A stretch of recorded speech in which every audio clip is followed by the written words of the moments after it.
পাইলে নিরালাই গো নবী পাইলে নিরালা, পাইলে নিরালাই গো নবী পাইলে নিরালা। দুই কদমে চুমো খাবো, দুই কদমে চুমো খাবো, চরণে ধুলি মাখবো গায়ে। পাইলে নিরালাই গো নবী পাইলে নিরালাই, পাইলে পাইলে নিরালাই। আমার নবী কত দূরে,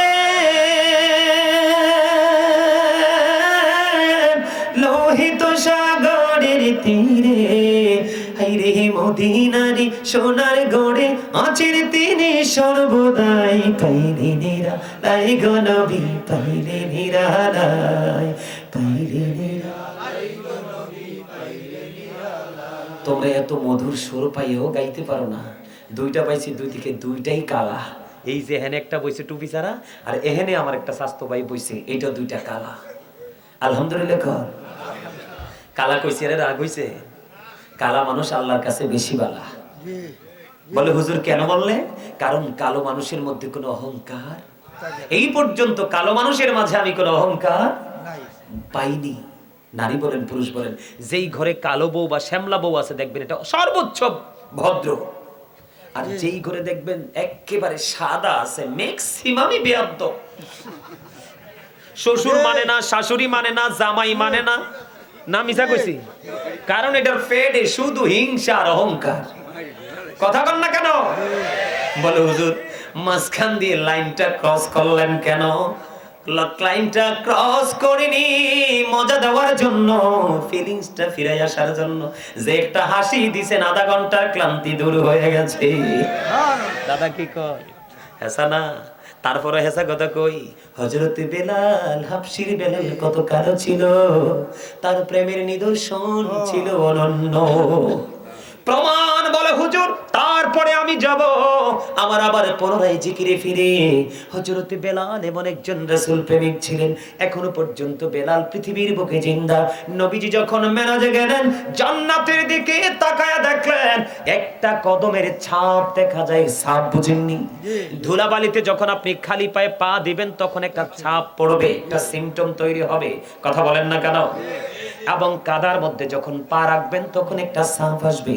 নবীজি জান্নাতের মধ্যে গেলেন, দুইটা বর্ণনা আমি পাইছি দুইটা। কেউ কেউ বলেছেন নবীজি কদমের ছাপ দেখেছেন, আবার কেউ কেউ বলেছেন নবীজি পায়ের শব্দ শুনেছেন। দাদা ভাই ঠিক না? হুজুর এত প্রেমের জায়গা গো। নবীজি পায়ের ছাপের দিকে নজর দিয়ে চাইয়া দেখলেন এটা তো আর কারো পায়ের ছাপ না, এইটা হলো আমার প্রিয় বেলালের কদমের ছাপ। আমার নবী বেলাল এখনো পর্যন্ত পৃথিবীর বুকে, কিন্তু জান্নাতে বেলালের কদমের ছাপ আমার নবী দেখলেন। আশ্চর্য ব্যাপার, আমার নবী মেরাজ যখন শেষ করে আসলেন, বেলালের সাথে নবীজিদের সাক্ষাৎ করলো। বেলাল রে, জীবনে কি আমল করেছো?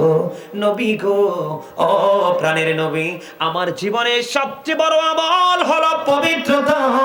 আমার জীবনে সবচেয়ে বড় আমল, আমি সবচেয়ে বেশি পবিত্র থেকেছি। আর আপনার আমার মাঝে নোংরামির শেষ নাই। পোশাকও পবিত্র না, দেহটাও পবিত্র না, মুখটাও পবিত্র না, ডাকলে তো কাজ হবে না।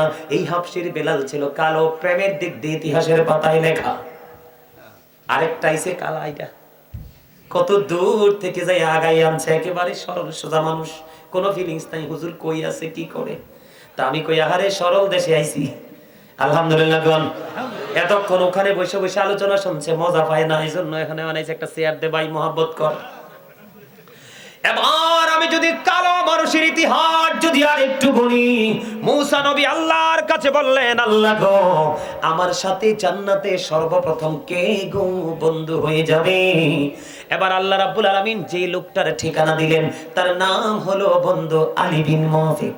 মূসা নবী যাইয়া তার চেহারা দেখে আশ্চর্য, এত কালো, এত বিশ্রী রে তার চেহারা, কেমন করে রে আমার বন্ধু হয়ে জান্নাতে যাওয়ার যোগ্যতা অর্জন করলো?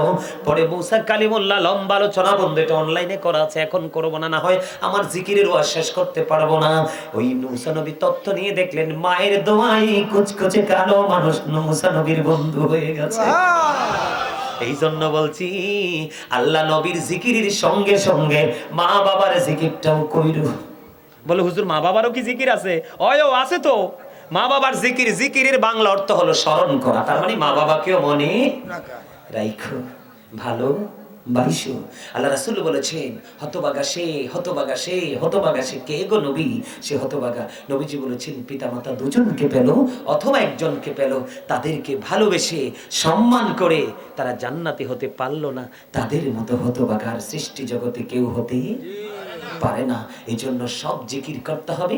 এই জন্য আল্লাহ বলেছেন আমার প্রিয় লোকের সাথে যুক্ত হও, আমার জান্নাতে চলে আসো। আপনার জীবনে অসংখ্য বন্ধু আছে, এর মধ্যে একজন হক্কানি আলেমকে বন্ধু বানিয়ে নেবেন, দেখবেন জীবনে কোনোদিন পথভ্রষ্ট হবেন না। আল্লাহ কবুল করে নিক, আমিন। এবার আমি আবার জিকিরে যাই। আমি জিকিরটা কি বলেছিলাম? একদিকে দাঁড়াবেন যখন তখন হয়ে যাবে মেরাজ। কি আবার এই প্রস্তুতি যখন নেবেন, এটা কন্টিনিউ করতে থাকবেন, তখন এটার রেজাল্ট হয়ে যাবে আরেকটা, সকল নোংরা কাজ থেকে বাঁচাবে। আবার যখন হাসরে যাবেন, এই জিকিরটাই আবার আপনার জন্য সাবি হয়ে ধরা দেবে। সুবহানাল্লাহ বলেন না? সংক্ষিপ্ত করে বলবো, লম্বা করে না, রাত অনেক হয়েছে, সকালে আবার ফজর পড়তে হবে। বন্ধু আমার দিকে তাকান, ওই যে জিকিরটা করলে আপনার কি বেনিফিট হবে? ছোট্ট করে বলবো বন্ধু, বেশি লম্বা করব না। আমার দিকে তাকান, হাদিস শরীফটা কত মজার দেখেন, জিকিরের মর্যাদা কত। আল্লাহ রাসূল বলেছেন সালাতুল খামস ওয়াল জুমআতু ইলাল জুমআ ওয়া রমাদানু ইলা রমাদান ওয়া মুকাফফিরাতুল লিমা বাইনাহুন্না ইযা তুনিবাতিল কাবাইর। আমার নবী বলেছেন এই পূর্ব কুতুবপুরের যুবক, আমার ভাই, আমার বাবারা, মা বোনেরা, জিকিরের মজা শোনো। নামাজ নামক জিকির, আল্লাহর হাবিব বলেছেন 5 ওয়াক্ত নামাজের মধ্যে গ্যাপ আছে না নাই? তোমরা যখন ধারাবাহিকভাবে 5 ওয়াক্ত নামাজ পড়বে, গ্যাপের গুনাহ মাফ হয়ে যাবে।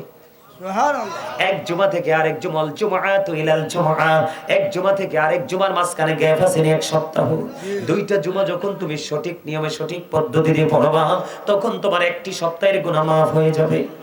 ওয়া রমাদানু ইলা রমাদান, 360 দিনে যদি আমি 360 দিনে যদি আমি এক বছর ধরি, তাহলে এই বছর ধরেন রোজায় 30 দিন, আগামী বছর রোজায় আবার কয় দিন? 30 দিন। 60 দিন চলে গেল, আর অবশিষ্ট কত দিন?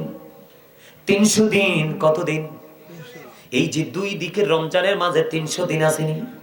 আল্লাহর হাবিব বলেছেন এই দিকে রোজা, ওই দিকে রোজা যখন তুমি সঠিকভাবে পালন করবে, তোমার মাঝখানে 300 দিনের গুনাহ কাফারা হয়ে যাবে। তবে সবচেয়ে বড় ভয়ঙ্কর খবর হলো, আল্লাহর হাবিব বলেছেন ইচ্ছে করে কবিরা গুনাহ থেকে বাইচা থাকতে হবে। সুবহানাল্লাহ বলেন না? তাহলে জিকিরের পাওয়ার আছে না নাই? আছে। আরো জোরে বলেন। এবার আসেন আরেকটা মজার খবর কই। আপনাদের এই এলাকায় বন্ধু শীতের দিনে গাছের পাতা ঝরেনি? জি। সব গাছের না।